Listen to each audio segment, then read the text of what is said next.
Bismillahirrahmanirrahim. Assalamu alaikum wa rahmatullahi ta'ala wa barakatuh.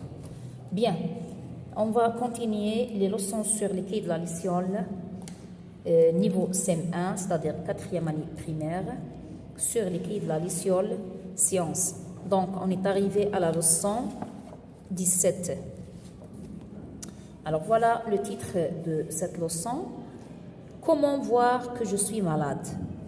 Bien, donc ici, si vous voulez, dans cette fiche et aussi dans la fiche suivante, on va aborder la question de la santé chez l'homme. Bien, première question, quel signe ton corps peut-il montrer quand tu es malade?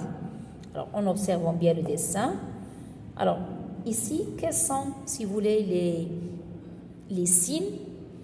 Alors, il faut noter très bien que les signes que montre ton corps quand tu es malade s'appellent des symptômes. Très bien. Donc, on va chercher ici. Voilà, ici c'est un sujet, si vous voulez, qui fait partie du quotidien pour les élèves et pour tout le monde. Donc, on va essayer de chercher ces symptômes, c'est-à-dire ces signes. Donc, comme j'ai dit, on peut voir, par exemple, si vous voulez, la fièvre, c'est-à-dire la température élevée. On peut avoir mal, soit au ventre ou bien à la tête. On peut tousser, éternuer, avoir les yeux qui piquent, et ainsi de suite. Voilà, il y en a plusieurs symptômes qui montrent que quelqu'un est malade, si vous voulez. Bien, quels symptômes peuvent indiquer que tu es malade? Comment se transmettent les maladies contagieuses? Voilà, on va savoir dans l'exercice suivant, l'exercice 5, la réponse à cette question. Très bien. Maintenant, je cherche. Observe ces deux dessins puis réponds aux questions. Alors, regardez ici. Quand Mila est en forme, quelle est la température de son corps? Et quand Mila est malade, comment évolue sa température corporelle? Ici, vous avez en bonne santé 37 degrés et quand elle est malade, c'est 39,1 degrés Celsius. Bien. Alors voilà, vous remarquez que la température augmente bien sûr quand on est malade. Lis le texte puis coche vrai ou faux. Alors vous aurez les réponses comme d'habitude à la fin, la réponse écrite. Alors, voilà, lis le texte puis coche vrai ou faux. Alors, quand une personne est malade, sa température interne peut augmenter. On parle de fièvre. Quand cette température dépasse 38 degrés Celsius, la fièvre s'accompagne souvent de tremblements et de frissons. C'est un mécanisme de défense des corps qui a pour but de limiter la multiplication des microbes. Très bien. Alors, on tombe malade à cause des microbes qui s'introduisent dans notre corps, vrai ou faux? Ces microbes dégagent de la chaleur dans notre corps, vrai ou bien faux? Alors, il faut noter très bien ici que microbe, d'accord? Qu'un microbe, c'est quoi un microbe? Un microbe est un être vivant microscopique, d'accord? Et il faut noter très bien que certains microbes sont porteurs de maladies, mais d'autres non. Voilà. Et aussi que les microbes, si vous voulez, il faut savoir qu'ils viennent de l'extérieur et que leur intrusion dans le corps déclenche une alarme. Hein? Une alarme, c'est-à-dire qui va engendrer des réactions de défense. C'est ce qu'on appelle l'immunité. Donc, la fièvre est une de ces stratégies de défense. Et voilà, on va voir et on va parler aussi, voilà ce qu'on appelle les bactéries et aussi on va voir, si vous voulez, les virus. Bien, voilà pour la question 4. Alors, pour la question 4, complète le tableau en t'aidant de tes connaissances et d'un dictionnaire. Bien, voilà ici maladie, partie des corps où je ressens des douleurs. Lorsqu'on dit une maladie qui s'appelle angine, lorsqu'on dit gastro-entérite, et lorsqu'on dit otite, et lorsqu'on dit conjonctivite. Voilà, on va chercher les parties du corps qui sont malades ici. Pour chaque maladie, quelle est la partie du corps où on ressent les douleurs? Je vais vous donner toujours, j'ai dit la réponse à la fin.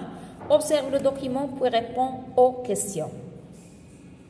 Comment se transmettent les maladies contagieuses, grippe, conjonctivite, coronavirus, ainsi de suite?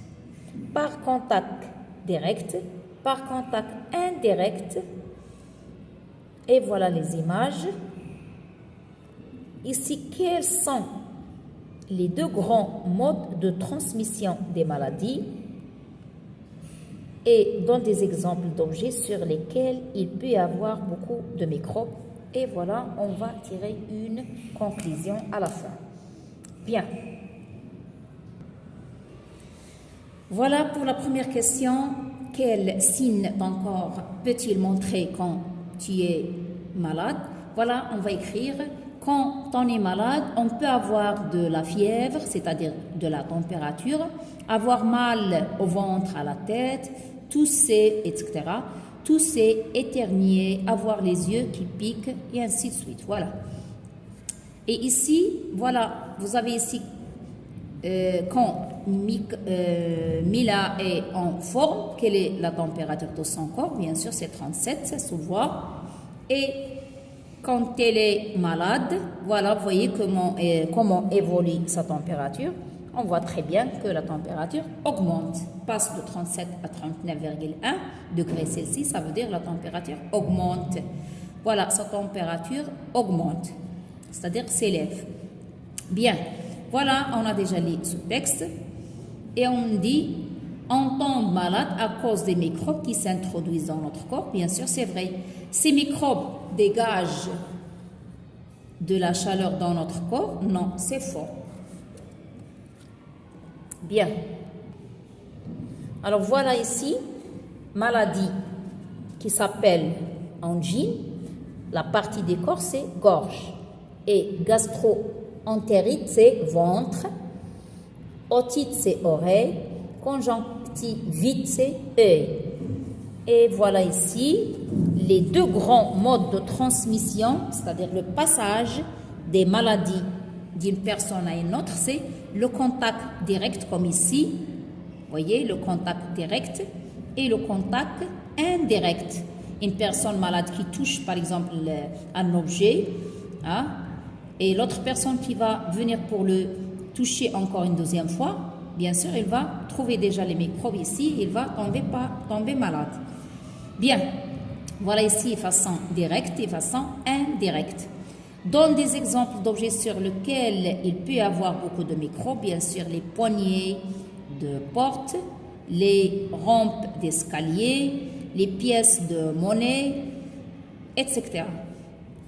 Et j'ai compris qu'on va utiliser ces mots, d'accord? Donc on va dire quand on est malade, le corps montre différents symptômes, fièvre, tousse, éternuement, douleur. Les maladies contagieuses peuvent se transmettre par contact direct comme poignée de main, gouttelettes, etc.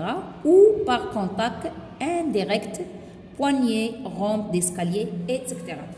Voilà, si vous voulez, la réponse à cette leçon qui se trouve sur les deux pages 54 et 55.